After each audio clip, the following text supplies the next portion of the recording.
From the bottom of my heart, you guys, thank you so much. Thank you for watching. For watching this guy's channel, Jody's channel. Jody's Corner. My favorite. Thank you so much.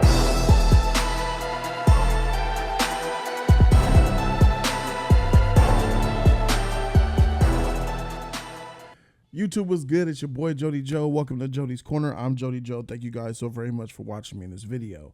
This video is dedicated and directed towards David Zaslav. Dear David Zaslav, CEO of Warner Brothers Discovery, came on from the Discovery side, booted AT&T up out of there to merge with Warner Brothers, ergo Warner Brothers Discovery. This is for you. Kind of like your introductory to the chaos that has commenced. You have seen already a lot of the drama that's been happening lately with Ezra Miller. You see Ezra Miller's Flash in Honolulu, Hawaii, was arrested for attacking a patron who was singing The Shallows and a guy who was throwing darts. Then he posts bail or whatnot, and a few days later, Warner Brothers Discovery, they have an executive meeting allegedly talking about Ezra Miller's future and deciding to allegedly hold off projects that involve Ezra Miller. At a party, a private party, throws a fit after he was asked to leave and assaults a 26-year-old woman by throwing a chair and hitting her in the head, causing her to gush out blood. Yeah, and that's just one character, the Flash.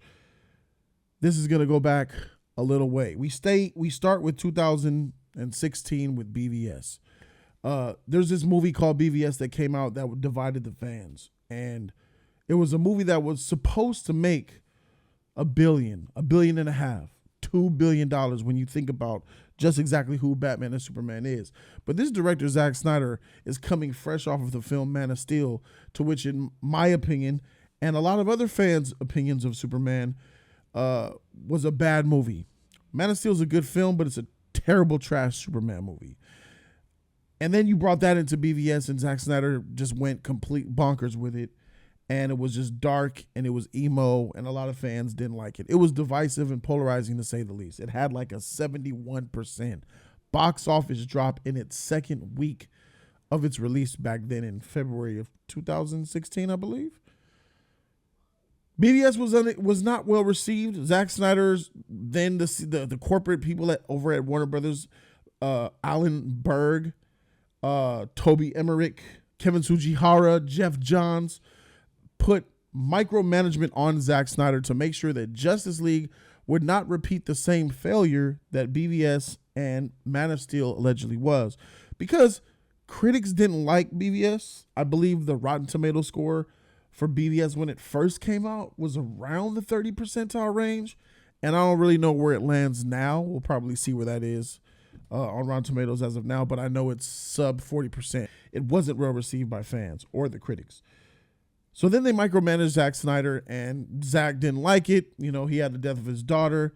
They used that in order to get him out of here, saying, hey, you know, your contract's up. Maybe we need to just get rid of this guy because he's ruining our franchises and he's ruining our films. They're making money, but they're not making as much money as they should. And Zack Snyder had his exit. Then there was this moment of peace. It was this moment of like, wow, DC actually is going to get their shit together, because Patty Jenkins, a fantastic director, she released Wonder Woman in 2017. And Wonder Woman was nothing like the Snyderverse that it was a part of. Like it came out right in the midst of all the bad publicity. And I remember that movie had to fight through so much negative energy and so many articles lying on the film, calling it bad and it's messy and it's terrible. And Patty had this issue on set with this, and Gal couldn't do that. Gal wasn't the right choice. Gal was her body and all that. It was a whole lot of negative energy and just darkness that Wonder Woman had to climb up out of. And that's before the film even started shooting. And then it turned out to be a box office success. One of the most well received, for the first time actually, in the DCEU. It's the first movie that was well received by critics and fans and was box office successful. Wonder Woman had great legs as well. I remember that thing being in theaters for like 2 straight months, just eating it up. It had historic week to week drop off lows. I believe Wonder Woman's second week drop off was in the low 40 percentile. It was fantastic. I believe it opened up pretty good. I think it was opened up to like $108 million. Was it $108 million? I believe it opened up to. I'm really going off of memory from 4 years ago. And then its second week was great. Third week was great. Fourth week was great. It just kept going. And I think the movie rested around $821 million worldwide. I believe it had a $400 million domestic box office, putting it in the stratosphere with some of the top DC greats like the Dark Knight Rises and stuff like that. Really heavy hitters. And then all the DC fans are like, wow, Patty Jenkins did it. She can do it. Wonder Woman could do it. DC can do it. Then AT&T came along. Another company came along and bought Warner Media and then fused it, made it Warner Media, and Warner Brothers was separate, but AT&T was over them both. There was this huge amount of confusion. Jason Kilar, an executive that has a streaming guy, came in and was making decisions, and they put Ann Sarnoff in a position, but her position of power was under Jason's, and Jason wanted a certain thing. Toby Emmerich didn't have it. Kevin Tsujihara exited. Walter Amada was put in. Jeff Johns was demoted. All these different shifts came when AT&T came. And one of the biggest things that AT&T did, which made your job harder, David, is they caved to the fans that wanted to release the Snyder Cut. How do I feel about release the Snyder Cut? I feel like it should not have come out. It should not have come out. If it was up to me, I would have let that thing come out 3 more years from now, after the DCEU got on its own feet and people understood the brand recognition of where what was what. Okay, this is old, but they're just doing it for the fans. They released it right away. AT&T listened to the loud minority and said, oh, you want the Snyder Cut? Sure, let's release it. And then you had people that were working at Warner Brothers that knew that there was a very toxic side of Zack Snyder's fandom. I believe there was a Vanity Fair article released that talked about the toxic side of Zack Snyder's fandom. And a lot of the Warner Brothers executives were disagreeing with AT&T executives like Jason Kilar about even releasing the Snyder Cut. They didn't want that to happen. But the AT&T executives that have no experience in the movie business still greenlit it and made it come out and happen. Now, release the Snyder Cut came out. It's out. It's done. It's a thing. Well, what now? That should be the end of it, right? No. That's why I didn't want them to release the Snyder Cut, because I knew that it would never end with just releasing the Snyder Cut. It reminds me of the movie Air Force One, where Harrison Ford was taken hostage, and they said, Harrison Ford, the president, was saying, I'll never negotiate, I'll never negotiate. And then he was talking to on the phone with the vice president, Ellen Close, and she said, we got to do something. He was like, we're not going to negotiate. But she said, they have your family. He was like, Ellen, whatever, if you give a mouse a cookie. And she froze. And she said, he's going to want a glass of milk. Because that's exactly what the scenario was. If you cater to toxic fandoms, if you cater to loud minorities, even though some of the people within the fandom are not toxic, the overall consensus was the Zack Snyder's fandom in general is toxic. Because if a tree has some good apples and you got a few spoiled ones, the whole bunch is done. You're going to just say, cut that tree down. It's out of here. We're through. It's kind of the same situation. You don't cut the cancer out, you die. Sad enough to say, that's what the Snyderverse needs to be. That's what it is now. But David, a lot of people expect and want you to be the guy that greenlights this Snyderverse, to bring back Snyder and his dark, depressing movies, and David Ayer with an Ayer cut, and his dark, depressing flop that was Suicide Squad that nobody cares about, with a trash Jared Leto Joker. There's a lot of people that would want you to do that within the Snyder movement. And it's me coming here and asking and advising, who the freak am I, but hey, I've been watching this for a long time. It's a big mistake if you do so. And to be honest, I 98% sure that you won't, because Flashpoint's coming out and it's going to erase the complete Snyderverse from existence into another universe, making the Snyderverse effectively an Elseworld story. But it's like we're having issues with Ezra Miller, who is loyal to Snyder. We had a lot of issues with Ye Fisher, a.k.a. Ray Fisher, who is loyal to Snyder. I put a big innuendo out. I found out the secret of why Snyder was doing things with Ye Fisher, and I put that video out, and that's on my channel now. That video pretty much put an expose on the situation. But the thing is, I feel bad, to be honest, I feel bad for the people who just wanted Snyder's work to be on screen and just fans of Snyder, because sadly, the more toxic ones are the loud ones, the ones that were issuing death threats to executives. And Sarnoff talked about it in an article from a year back where she called out Zack Snyder's toxic fandom and said that we won't tolerate it. It's not okay. And it's not okay that they threatened DC executives. I mean, it goes really deep and it goes really far. These are some of the reasons why, besides me getting personal death threats myself in abundance and racial derogatory remarks thrown at me, by the way, all the racism and death threats that I've ever gotten is in response to me critiquing a movie. I've never took any personal shots at somebody for no reason. Now, I will retaliate. You take shots at me, they coming back. But all of this vitriol comes from movies. All of this hate comes from movies. David, you don't want no parts of the drama with the Snyders.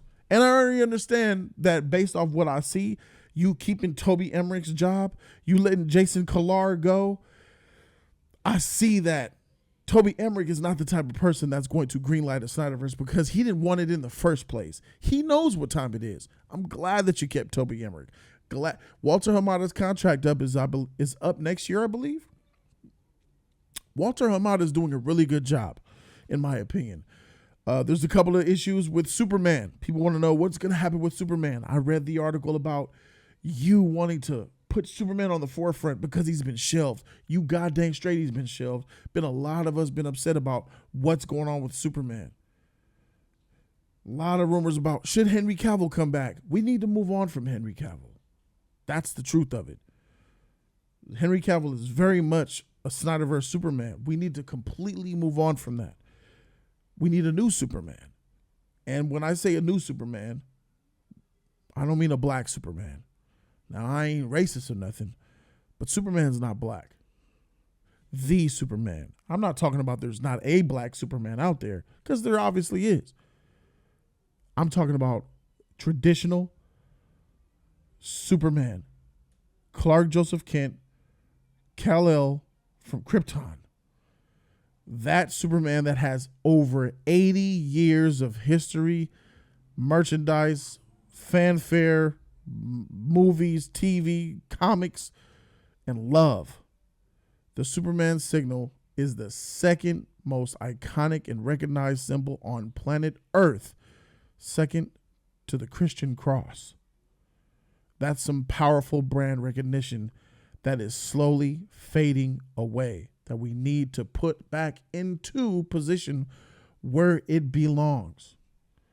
You can't make a Justice League movie without Superman leading that thing. There is no Justice League without Superman. There's no Justice League without Batman or Wonder Woman or Green Lantern. We need a Green Lantern movie. A lot of stuff has been shelved because of the direction that Snyder chose to take. Well, he's gone now. And David, you have the ability to make things right. I believe that Amber Heard needs to be gone yesterday, but that's neither here nor there. I believe Jason Momoa's loyalty to Zack Snyder is a problem. Patty Jenkins wants to make a Superman movie. She's been very clear and adamant about it. She's even pitched a fantastic Superman movie to Warner Brothers, to which they decided they wanted to make a black one. That was their focus. We want a black Superman movie. Ta-Nehisi Coates and Bad Robot are tied to it. We need to go ahead and scrap that. Yo, David, you need to tell J.J. Abrams, I know he signed a $500 million multi-inclusivity deal about 3 years ago, 2-3 years ago. I understand. Give him something else. He was tied to Justice League Dark. What happened to that? Let's go ahead and give him that. I think Patty Jenkins needs to be the one to make this Superman movie because she has passion for the character that I can vouch for. True, unbridled passion for the character, Patty Jenkins needs to direct Superman. That will be her greatest reward. And I know for a fact that if she was given a movie like that, it would make her incredibly happy, because she said multiple times in multiple interviews about how much Superman meant to her. Wonder Woman couldn't be possible without Superman. Ever since adolescence, Richard Donner literally passed her the baton. Now talking about the future of DC, Flashpoint is a problem, but that movie is a necessity. Listen, we need to go ahead and get rid of Ezra Miller, and we need to do it yesterday. Ezra Miller's a problem. He is in a bad mental state, whatever you want to call it, but we need to go ahead and show him the exit. But the whole movie has been written. The movie's already written. We postponed The Flash a whole entire year. All right, we can make adjustments to the script. You guys can make adjustments here and there. It's perfectly fine. And when you're dealing with a character like Flash and Flashpoint, it's very easy for him to go through the Speed Force, and his physical manifestation changes as well. He could come on the other side of the Speed Force and be a totally different character. He could look totally different. That could be your recasting, because the physical manifestations of that universe is no longer gone. You could add that into the script and it'll make perfect sense. There go, saving your budget and keeping all the footage that you shot. You just got to do some more reshoots and stuff like that. But there's no way that you could just scrap that movie. That's $150 million, $200 million budget film that's pretty much already done. Now we got to go ahead and move forward with that. But we need to move forward without Ezra Miller being the Flash. We could do a recast. I think we need a new Superman, and we need to move forward, DC. I say trust in Walter Hamada. Trust in Toby Emmerich. Trust in Patty Jenkins. These are the ones that you could rely on, trust in, and trust in your own judgment, because you got here for a reason. That's my take on the situation. I believe only once we get Superman in order, the rest of the DC heroes can follow. I understand that we have some Blue Beetle talked about here. Sasha Calle's Supergirl talked about there, which is fine and great. But unless you get that Trinity off the ground, unless you get that Superman right, all signs lead to a Justice League movie in the next few years. Can't do it unless the shining, bright hope of DC, the most iconic and greatest superhero ever created by those two Jewish boys, Jerry Siegel and Joe Shuster, Superman is the key to it all. Give us Superman. That's my take on it. Thank you guys so very much for watching. Shout out to David Zaslav for making a lot of the right decisions out the gate already. I'm loving what I've been hearing from you, David. So shout out to you. Shout out to the Warner Brothers Discovery movement. I look forward to seeing pure greatness as a lifelong DC fan. Subscribe to the channel for the real content. I'm Jody Joe, and I'm out this thing. Deuces.